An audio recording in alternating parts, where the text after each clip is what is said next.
Hello, everyone. This is Anglais the Easy Way, and my name is Richard Watson. And today I'm going back to something that I love more than anything else. It's English grammar. That was a joke, by the way. I don't like it that much, but it is interesting. So we're going to talk about the second conditional. Now, I know what you're going to ask. Why is it called the second conditional? Are there two of them? No, there aren't two. There are actually four, basically. And I say basically because there's actually another half of one. So you could say 4.5 conditionals. So you could probably say, well, why are we starting with the second conditional and not the first conditional? And the answer is because even the first conditional is not the first. You have a zero conditional, and I don't want to start there. Listen, just trust me and keep on listening to these episodes and we'll get everything done. Don't worry about it.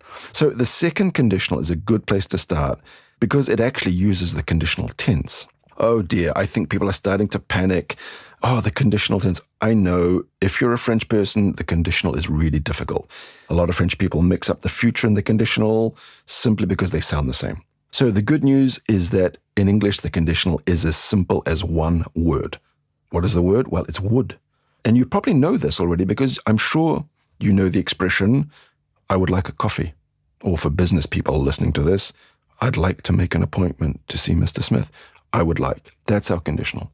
So if you want to think of it in the simplest way, the word would shows our conditional. Now, if you remember way back when I talked about the present, I told you that the present tense was the only tense where you really needed to worry about who was doing what, right? I work, you work, he works with an S. So would, it's just one word for us, right? I would, you would, he would, she would, they would. There's no conjugation.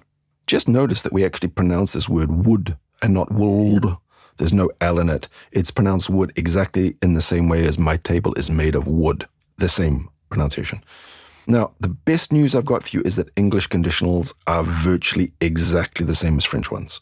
So if you're a French speaker, you just have to use English words in the place of French words and everything's fine. Let's see how that works. Listen to this one.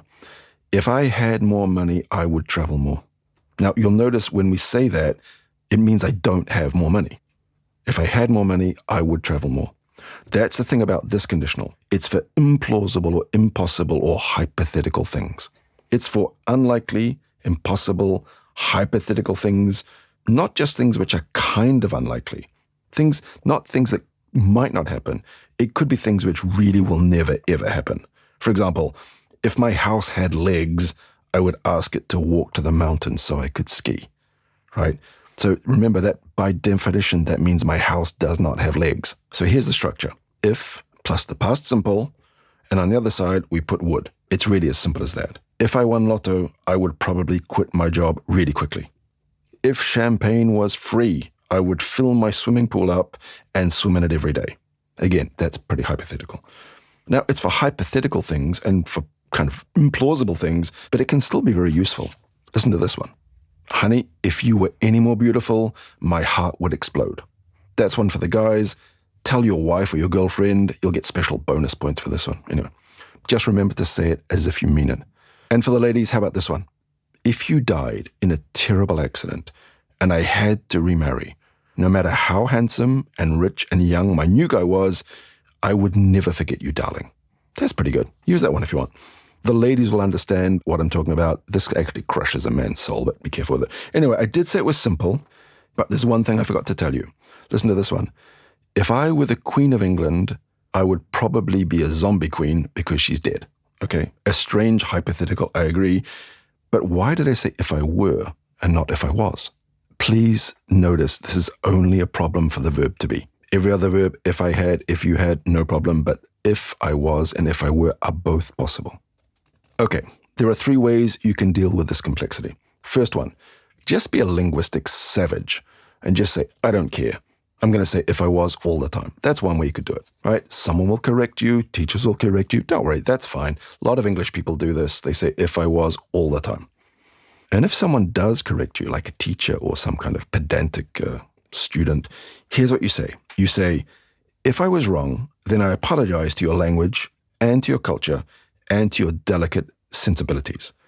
And then ask them if it's okay to say if I was wrong and not if I were wrong. That'll get them thinking. Then you can just drink a couple of glasses of wine and watch them try and talk about it for 10 minutes. Anyway, that's the first strategy. The second way to handle it is to be a pragmatic optimist.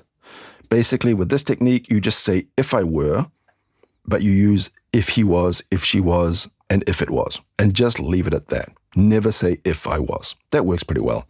And again, a lot of English people will do that. It's not that hard, just practice a little bit. And there's the third way, which is to become a language expert. And it's actually not really that hard. You just have to practice this as well. Here's how it goes. So you can say if I was or if I were, depending on the situation.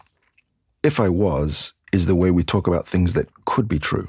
For example, if I was rude, then I'm sorry. That means you accept that maybe you were rude. I didn't say if I were rude, which is hypothetical. So this is things like if she was sick, it wasn't very obvious. And we reserve if I were for things which could never possibly be true and are purely hypothetical. For example, if I were you, I would accept the offer. I will never be you. Did you notice that before I said if I were the Queen of England, I would be a zombie queen? I didn't say if I was. I will never be the dead Queen of England. And remember that sentence I gave you to tell the other guys before? If I was wrong, then I would like to apologize to you. Again, if I was wrong, because maybe you were wrong. I know it seems complicated, and if your head's starting to hurt, well, mine is too. The good thing is you can listen to this episode as many times as you like, and there's a transcript. So I promise you the best way to get better at this is just to practice it again and again. And if I were you, I would do it. Anyway, that's enough this time. I'll see you next time. Don't forget to subscribe.